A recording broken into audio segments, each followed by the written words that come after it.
चाहिँ हामी गोवा आएपछि धेरै समयपछि चाहिँ हामी दुधसागर भन्ने ठाउँ जाँदैछौँ। हेर्नु होला कस्तो लाग्छ तपाईँहरूलाई होइन, कस्तो रमाइलो हुनेछ आज।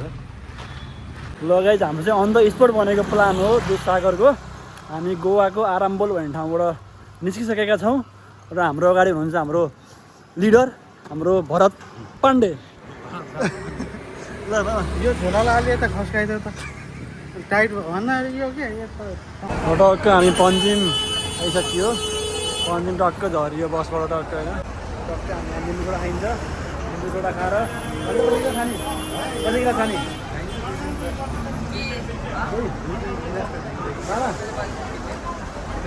कैसे भैया कैसे 20 रुपये भाई? तो भाई हो जाएगा, नहीं मारेगा भाई, तो फेमस हो जाएगा, सब लोग इधर आके खाएंगे भाई, नहीं खाएगा भाई। और फिर हमसे यहाँ और लिम्बू सोडा खाएर टक्क गरिन्छ होइन, एउटा गरिदिन्छ यहाँ।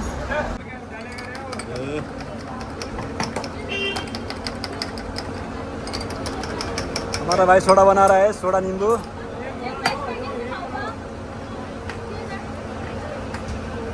भाई कितना का सेल हुआ भाई आज? कितना का सेल हुआ? हमारा पहला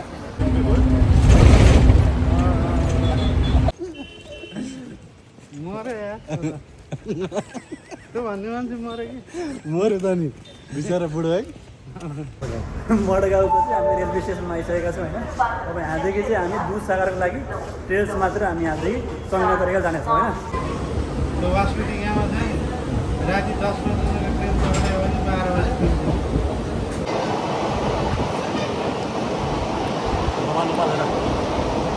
फाइनल्ली हामी गलत ठाउँमा झरिसक्यो होइन। र के छ मामा, गलत ठाउँमा लिएर आउनुभयो के छ? बिजी आउनुबाट के छ गलत ठाउँमा आइदिएको? फाइनल्ली हामी झरियो, ट्रेन अर्को ट्रेनबाट पनि झरियो। अहिले 12:30 भन्दा पनि धेरै भइसकेको छ, 12:40 भइसकेको छ गाइज होइन। अब हामीले अब रुम, हाम्रो अब चुनौती भनेको यहाँबाट हामीले रुम खोज्नु हाम्रो चुनौती हो।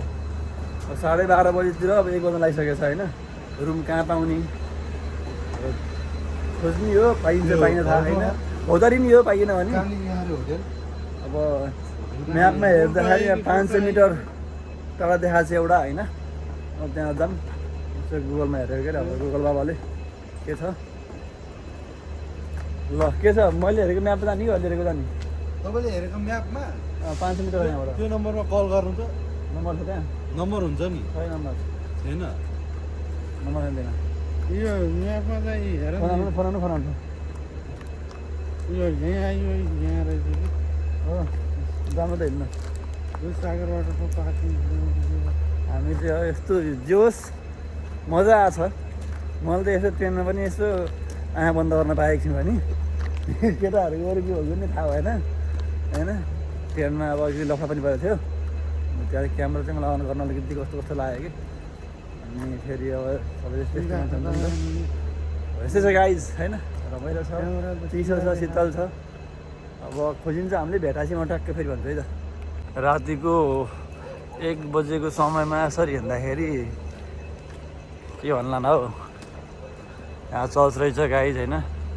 हामी यहाँ के छ अरे श्री सोदन भन्ने ठाउँमा आइयो होइन। यहाँ होमस्टे लेखेको थियो, हामी आइयो तर यहाँ नम्बर पनि छैन। अब कसरी कन्ट्याक्ट गर्ने? अब ढोका ढोकाउनु मिलेन होइन अर्का घर। अब हामी कन्फ्युजमा छौँ, यहाँ एकदम दोधारमा छौँ। आएको होइन, यहाँ नम्बर पनि रहेनछ। अब ठिस भइयो नि त उता लगाइछ। ठ्याक्कै रातिको 1 बज्नु 5 मिनट छ टक्कै भन्दाखेरि। फाइनल्ली हामी कोठा पनि पाइयो केटा हो, केटा हो कोठा पाइयो। यस्तो गर्लफ्रेन्ड र बोयफ्रेन्ड भन्ने कुरा पाइदिए अब के गर्ने? यसमा चित्त बुझाउनु पऱ्यो हामीले ग्रुपमा आएपछि। यतिको छ होइन, यो भनेको यति भने नि हामीलाई स्वर्गै हो। नत्र भने हामी रोडको पट्टीमा त्यहाँ साइडमा बस्नु पर्थ्यो। यतिका सुत्न पाइन्छ, जे होस् निन्द्रा पुऱ्याउनु पाइन्छ। अब हामी यहाँ सुतेर भोलि बिहान 10 बजी यहाँदेखि चेकआउट हानिन्छ र हामी यहाँबाट दुधसागरको लागि गइन्छ। जिप सफारीमा पर व्यक्ति 800 भन्ने चाहिएपछि होइन। रुमको भाडा पनि धेरै महँगो होइन, जम्मा 1280 हो होइन। कति दिनु पऱ्यो? मस्त भइरहेछ। भोलि बिहान कति के हुन्छ भोलि बिहान थाहा हुन्छ है। अहिलेसम्मको चाहिँ एकदमै सोचेको भन्दा पनि अलगै भइरहेको छ। अगाडि कस्तो हुन्छ देखाउँछौँ है। ल गाइज हाम्रो चाहिँ उठिसकियो। अब हामी बिहानीको कति 8:30 भइसक्यो यार। 8:30 बजी हामी अब यहाँदेखि निस्किँदैछौँ। थोरै नास्ता गरेर हामी यहाँदेखि निस्किन्छौँ र हामी केही क्षणमै दुधसागर पुग्नेछौँ। Chat chat chat. ल गाइज अब यहाँ टक्क हाम्रो टिकट काटिन्छ होइन। टिकट काटेर अनि हामी गइन्छ। हाम्रो एकजनाको पर पर्सन अब 800 लाग्ने भन्ने कुरा छ होइन। हेरौँ के हुन्छ अब। यहाँबाट हामीले पर पर्सन 800 रुपियाँको टिकट काटेर यहाँबाट हामी निस्किन्छौँ। यहाँ भिड राम्रै छ, अन्य मान्छेहरू छन् होइन, सबै जानेवाला हुन्, फेमस मान्छेहरू छन्।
गाइज हामी चाहिँ अब फर्किने बेला भइसकेको छ है।